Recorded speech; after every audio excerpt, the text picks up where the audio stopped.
And welcome into another episode of Tigers Territory, part of the Foul Territory Network, a Detroit Tigers podcast. I'm Kieran Steckley. With me, as always, the man whose T levels are neither concerning nor offensive.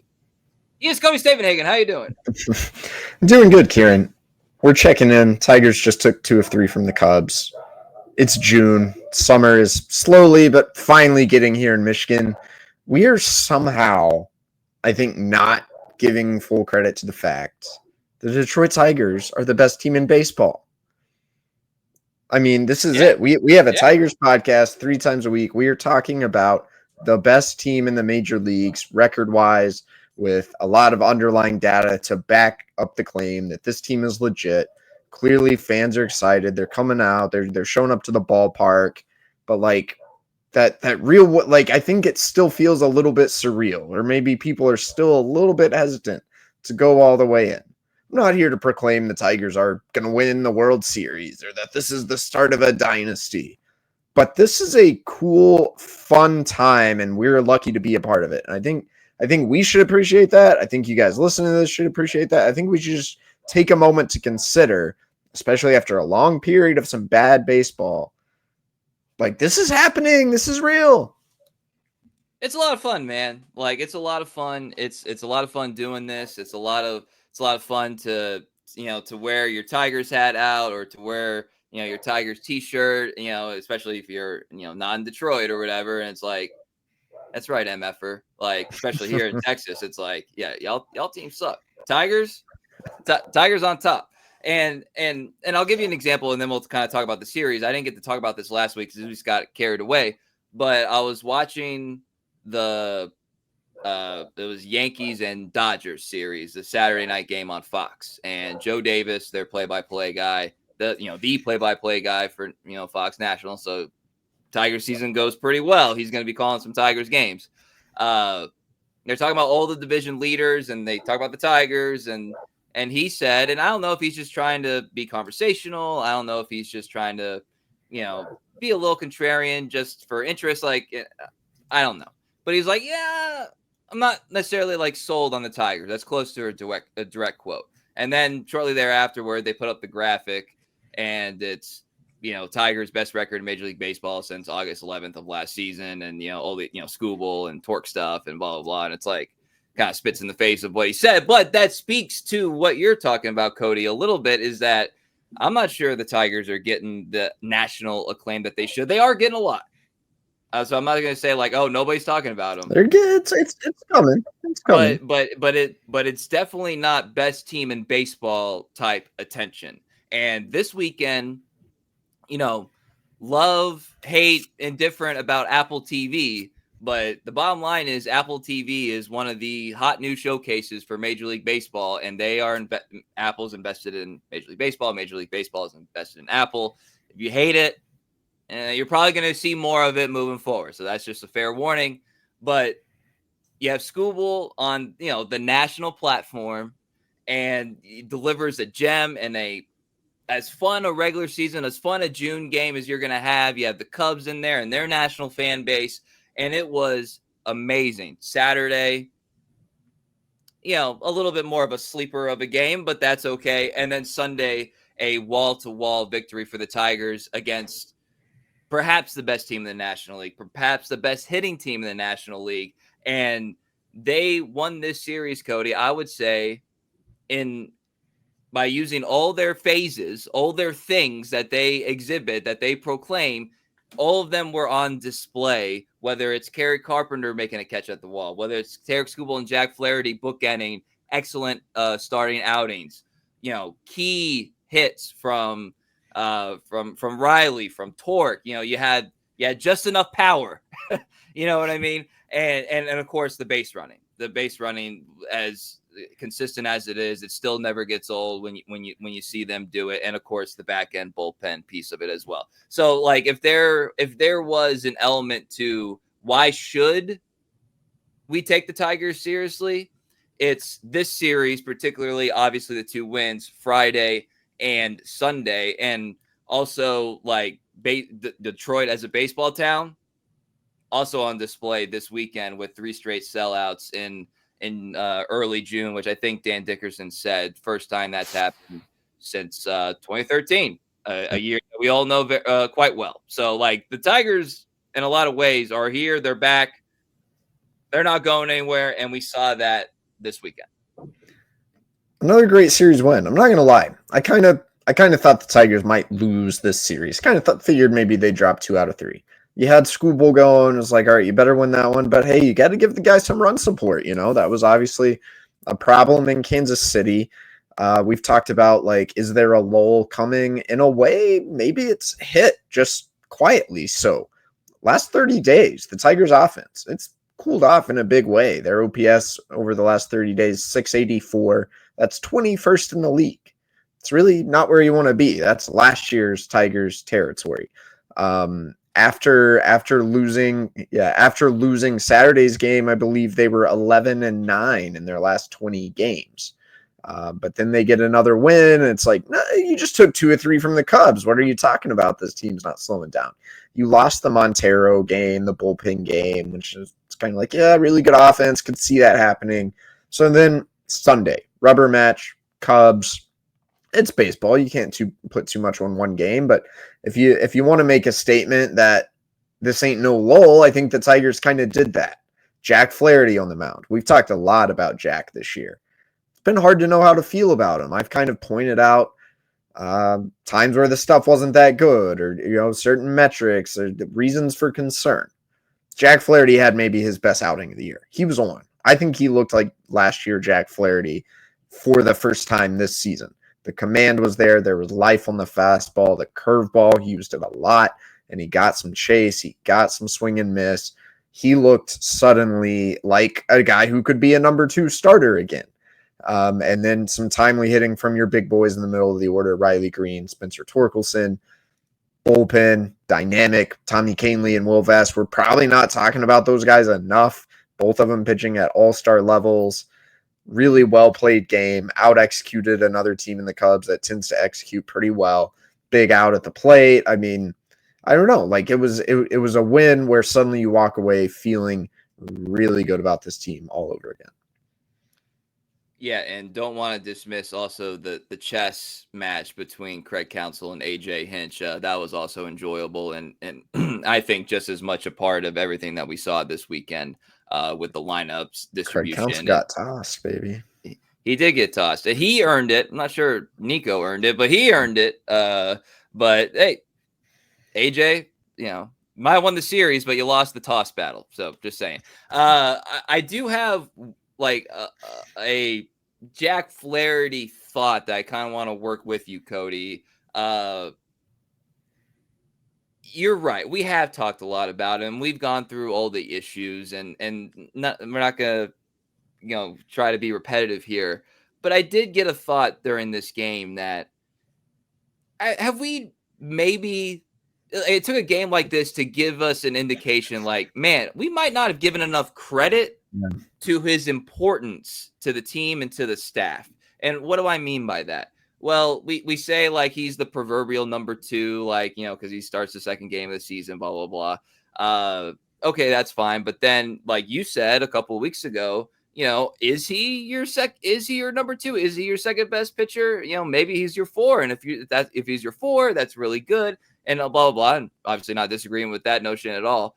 But you have Reese with this ring finger or inflammation thing kind of hovering. Yeah, obviously Job, Alex Cobb looks like not going to be able to physically perform as a major league pitcher.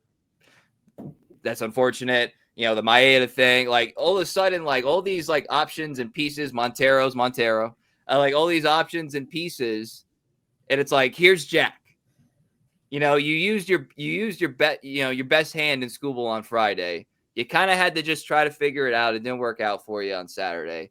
And then here's Jack to kind of save the day, save the series. And, 6 innings, 2 hits, 9 Ks. That's tied for a season high. Not a lot of hard contact, even when he did occasionally hang one. because there was a time where I thought he was going to be leading the league in home runs allowed, because when they hang Cody. Mhm. But like some of his hardest contact were foul balls. So like just a complete effort, really impressive, and it got me thinking, like, with everything going on, you need this version of Jack like Flaherty. It's like that important, especially with all that cooling off of the offense that you just distributed. So I just wanted to kind of, I'm not trying to give him credit as much as like his stature, the credit it deserves for what we're seeing with this team, and it's in the big picture. Yeah, I think there's this tendency to maybe view Jack as one thing or another. He's either this number 2 lights out, or he's like, maybe he's more like your fourth best pitcher. And again, the reality is, on any given day, maybe he's one of those two things, and then the average of those two things is just like a really good major league starter, and who's not going to be perfect every time out, and that's okay. But a reminder that you do have a guy capable of going out and dominating. That feels a little more important, I think, after the injury to Olsen, after the injury to Job. Your pitching's getting tested a little bit.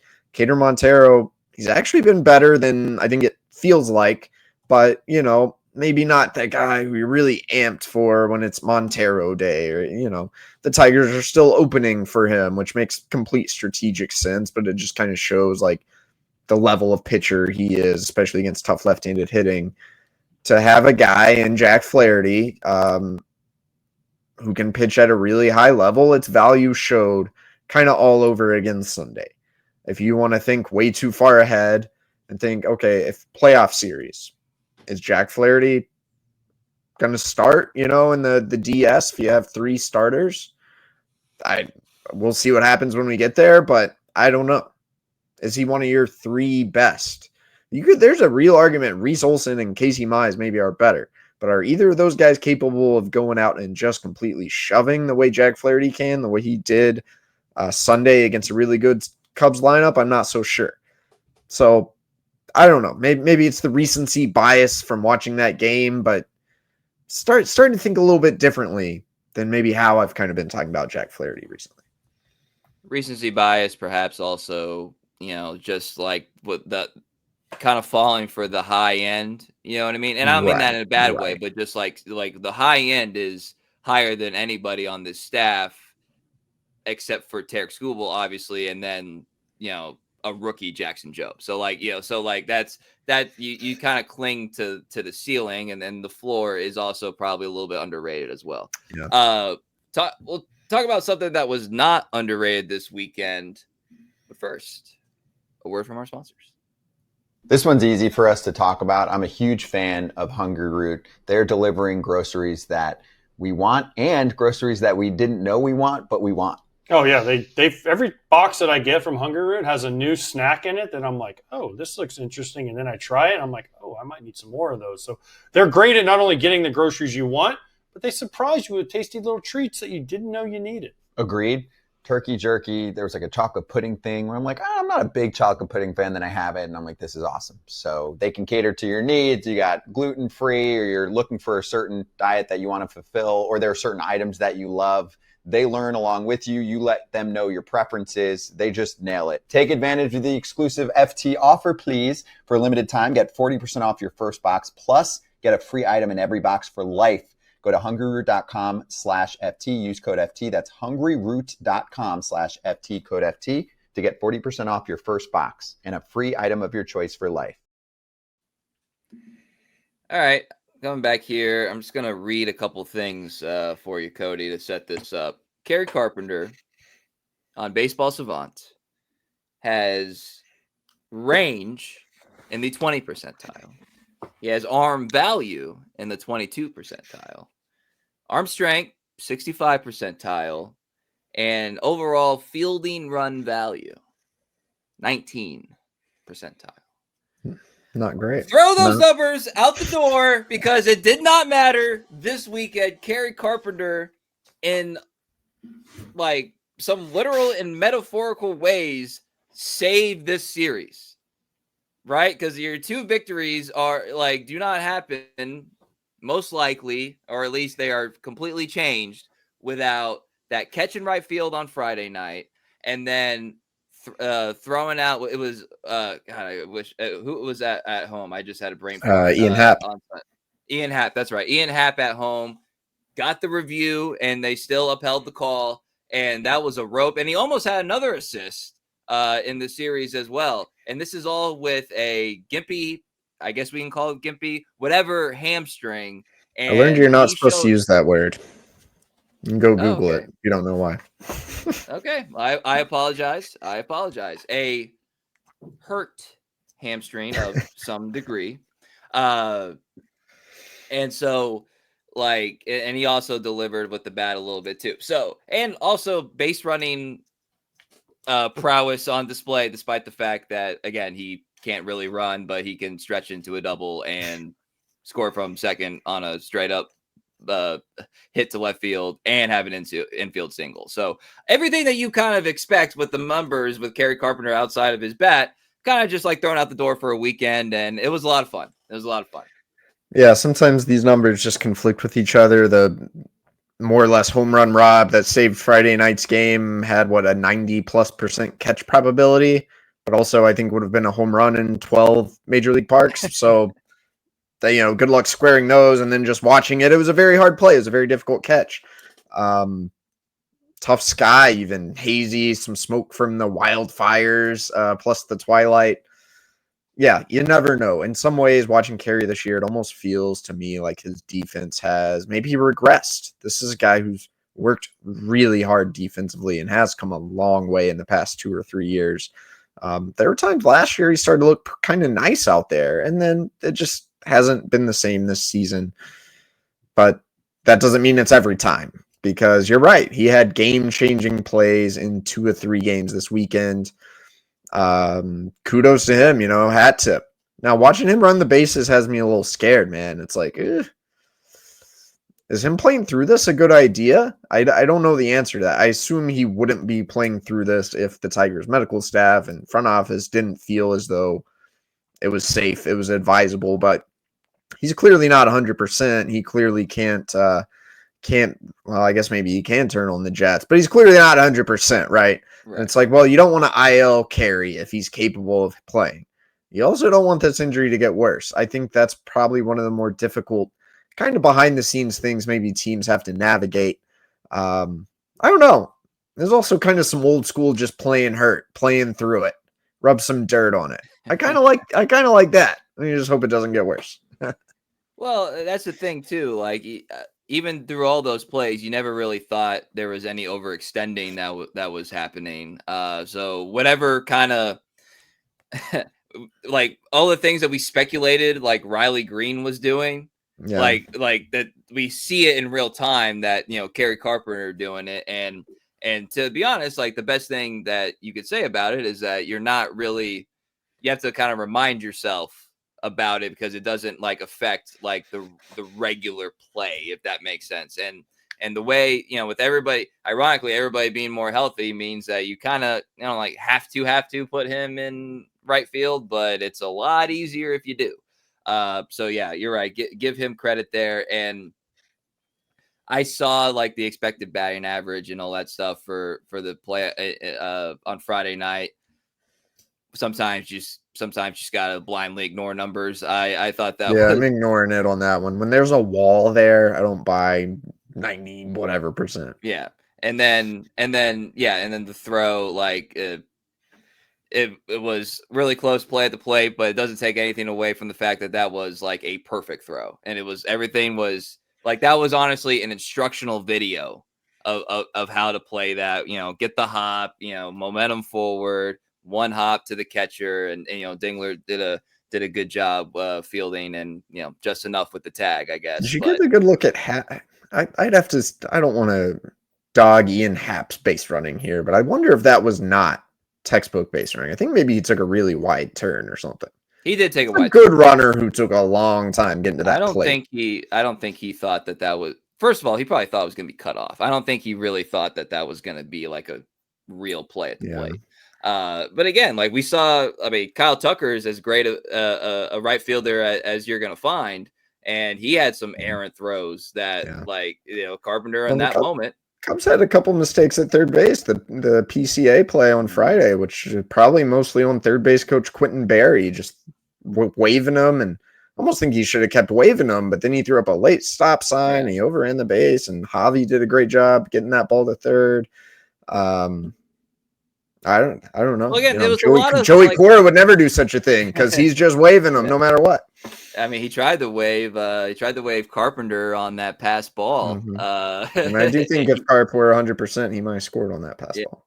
So yeah, but that's another thing too about this series, just in general, is that AJ wants a team. Scott Harris wants a team that is going to win the majority of the little things. Sure. And the Cubs are a well put together, well coached and managed team as well. And they typically, you don't get this record without it, typically do a lot of the little things right as well. And this series kind of came down to which team did more of the little things right. And then they had good pitching. They had, maybe they used up too much of their hitting on Saturday. I don't know.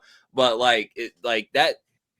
you saw uncharacteristic. Like if you saw things that the Cubs did that if the Tigers did them, you would almost be you just got to throw that out of your memory bank because I just don't expect that to be a thing with them. So, that's what made this such a fun series, is that they were doing a lot of the same things. The Tigers just did them better. And that's why they were the better team this weekend, and record wise, they are the best team in baseball. And I'm just going to say that randomly to remind people, yes, the Tigers are the best record in baseball, and no, it is not an accident. We're going to talk about a little transactional thing that we saw coming, but wasn't necessarily sure it would come. And then as soon as we talk about it, it does happen. But first, a word from our sponsors. Kratz, life is too short for uncomfortable shorts or for uncomfortable swim trunks because it is summertime. We partnered up with Chubbies. I just got my first order, and I love this look. The swim trunks are tiger sharks. You have to see it if you're listening right now on the pod to believe it. It's worth it. But I'll tell you what you can't do. When you're looking at it, you can't tell how comfortable they are. Mine came, didn't even know I was wearing them. They're so comfy. So comfy, it's like you're naked. We're making catchphrases for them. So don't wait. For a very limited time, shop Chubby's biggest sale of the year for $45 shorts and up to 65% off select gear. Hit up chubbyshorts.com and grab your favorites before they're gone. Miss the sale, don't sweat it. You can use the FT code in lowercase. It's FOUL, F-O-U-L, for 20% off. Support the show. Let them know FT sent you when the survey asks, and get ready to turn some heads. Summer's here. Dress like it in Chubbies. Tigers turning some heads. That's all I'll say about that. All right. Friday, Cody, we again, another element of the romanticism of this weekend was, Jahmai Jones comes up.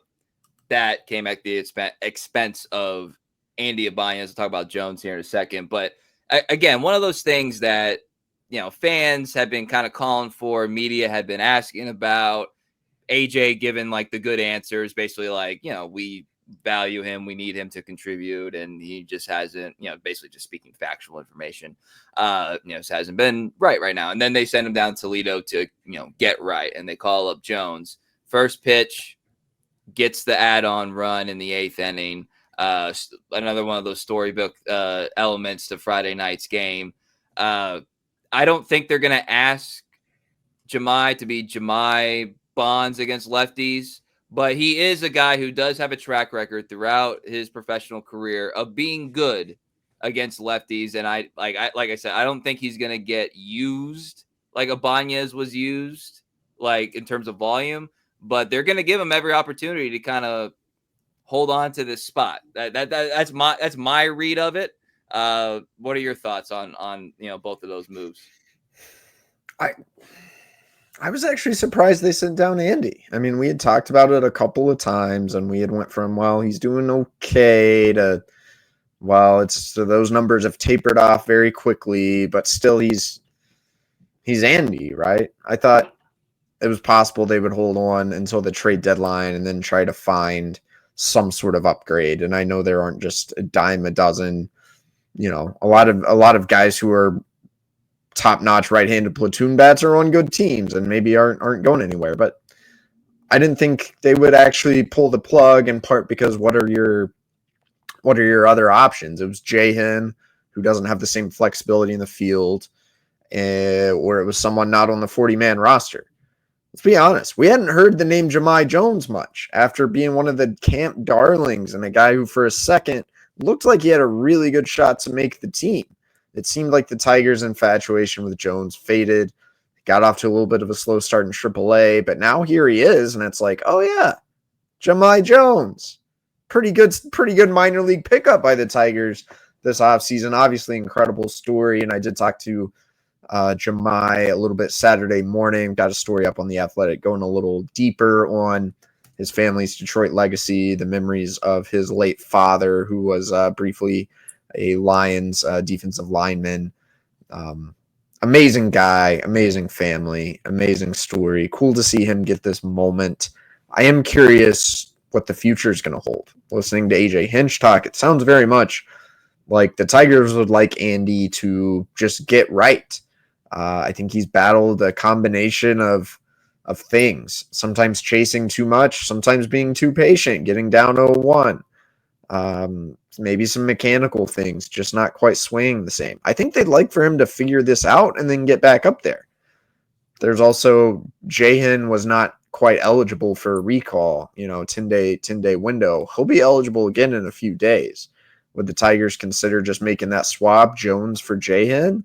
Or is Jahmai Jones going to get some runway? I don't know the answer to that question. I think there are arguments that could go both ways. We know what Jahan has the potential to do. If there's no Andy, Jahan suddenly is going to be in the mix a little more often. But I don't know. Jahmai, he can play outfield. He's got some speed. He can play the infield if you need it, although that doesn't really seem to be in their plans right now.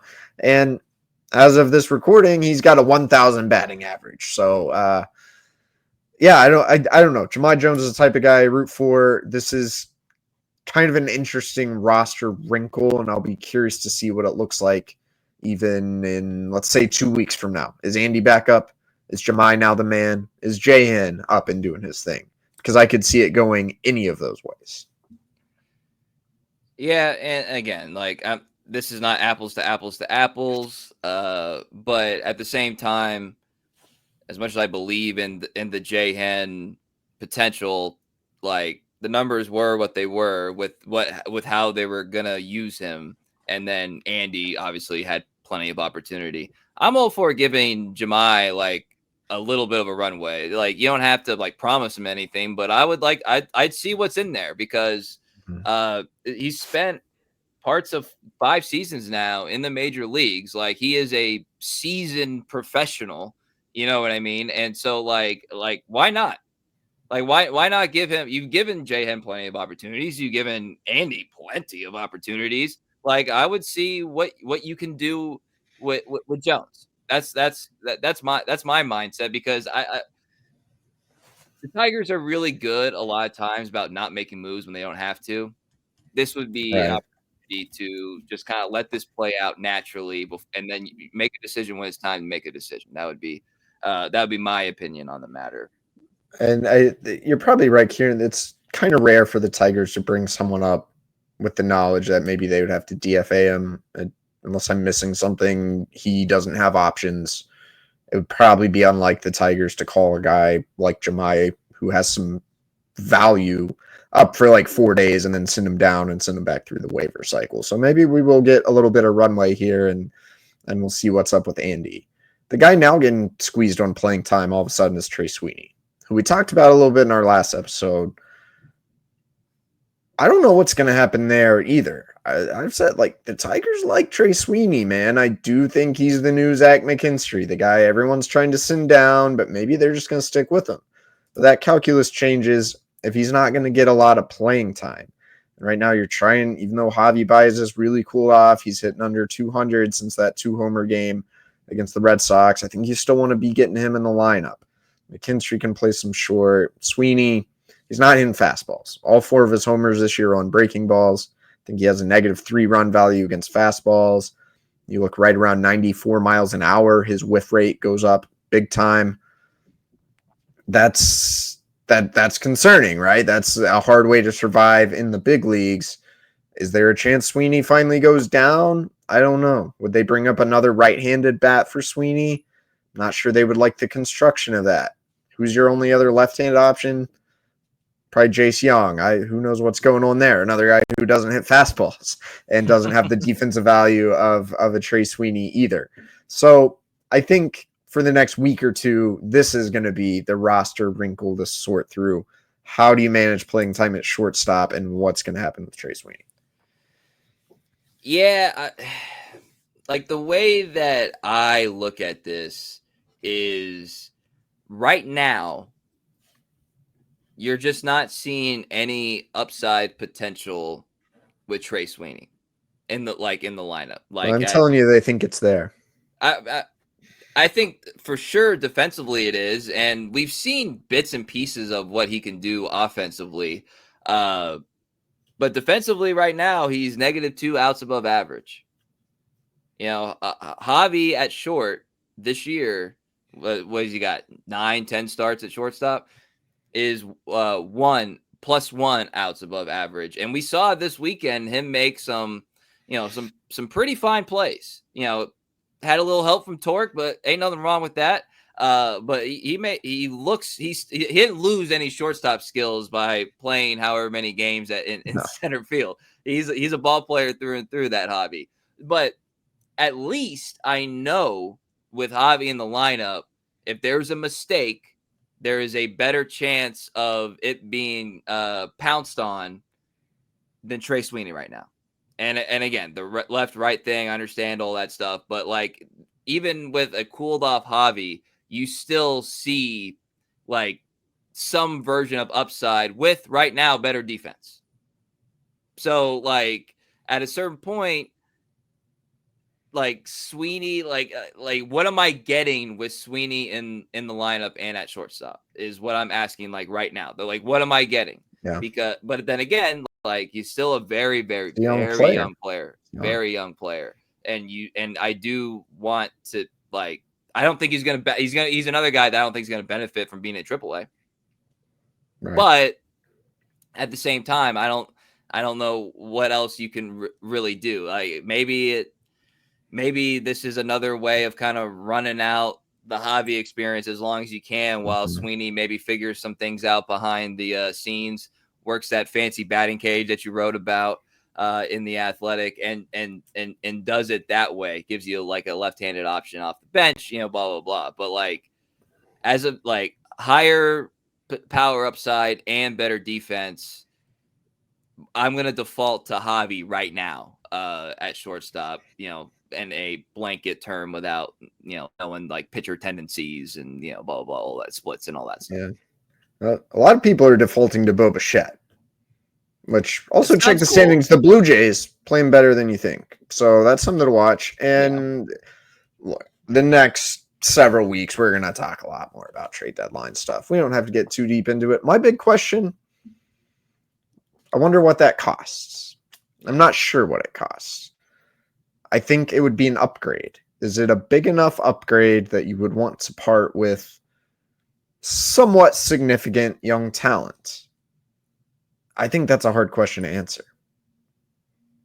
Yeah. And again, we can get into some hypotheticals at a later date, but all those names that you get excited about seeing on X, formerly known as Twitter, those are some of the names that like other teams are going to want, even for a rental. So just, keep that in mind. Everything comes at a cost. Everything comes at a cost. All right. Let's go to a little Riley conversation, because Riley's kind of in the headlines right now, Cody. Leading Major League Baseball in strikeouts is awesome if you're a pitcher. It's not the best thing on the planet if you are a hitter. Which is what Riley is, obviously, and what he is doing. He actually had 5 straight at-bats, if you go Saturday to Sunday, with a strikeout, and he's missing pitches that you're not used to seeing him miss, and he is swinging. He is chasing, I don't want to say more than you expect, but he's chasing more than you would like. He's chasing way too much. And and the counting numbers are still fine. Some of the other metrics still make you think like the whole picture is okay, like we talked about last week. But he does bounce back today. He has the double turned into a single, or 2 RBI or RBIs, excuse me. And like it's just another reminder of just like how much kind of things can change with one at bat. And I just can't help but wonder, like, what is he like, in the clubhouse and around the batting practice and all that stuff, when he's clearly got some pretty big flaws, some pretty big production, and he's your middle of the order guy. Like, I'm curious how is Riley Greene, because the reactions to him are quite severe one way or another. Yeah, it kind of, I mean, I don't know. No one likes to see 4 strikeout games, right? But it kind of amazes me the amount of heat that he's getting. But he's getting that heat because I think I've said this before. Everyone, like, he's better than that, Yeah. I think this is part of who he is. I think he's a hitter who's going to swing and miss and have a generally high strikeout rate. But this is pretty extreme, all right? 8 3+ strikeout games, like, he is better than that. This is not Joey Gallo, Chris Davis. Like, there's an intuitive, very hitterish part of Riley Greene that hasn't quite been there. It's just been so feast or famine, and I don't think that's a true representation of what at least you want him to be. Now, I did write about Riley recently, and a lot of that story, like, I kind of like how he handles this. I think you can already see a difference in how Riley handles the droughts compared to his first year or two in the big leagues. Like, he kind of understands it. He holds himself to a very high standard. It bothers him, but he's like, all right, how am I going to get out of it? He's going to keep changing his walk-up song, apparently. He does that all the time. Gets a new bat grip, little things like that, but he's adjustable. I don't know what the full answer here is. It has been somewhat frustrating to watch, but I almost think, like, we got to like as much as he can be better than that, we got to remember he's still producing at a really high level despite striking out at a ridiculous rate. I think it's gonna be okay. You just hope the strikeout rate and the chase rate falls a little bit as this season goes on. Yeah, and in fairness, today it was a terrible call, at least by TV graphic. That he had a looking third strike on a changeup that was clearly down. Other people disagreed with that home plate umpire at different times, so it wasn't just a one-off bad call or anything. But I've anecdotally, it feels like he's putting himself in disadvantage counts too often, and that goes with the chase and all that stuff. It's getting beat with spin a lot. Yeah. Not. It's almost like he's not recognizing it for some reason. Yeah, and sometimes things can be as simple as that, and sometimes things click more, here than they do there, and like you have to kind of trust the track record for him to be able to figure out. So maybe Sunday is one of those plays that kind of gets him going a little bit. I mean, he was talking to himself right before that pitch, and as Dan Petrie said, whatever he said, it worked. All right. Anything else, Cody, before we get out of here? I know we talked about a lot.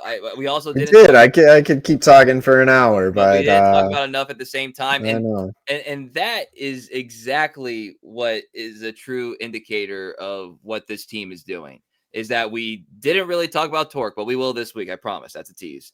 And we didn't really talk about Skubal. Yeah.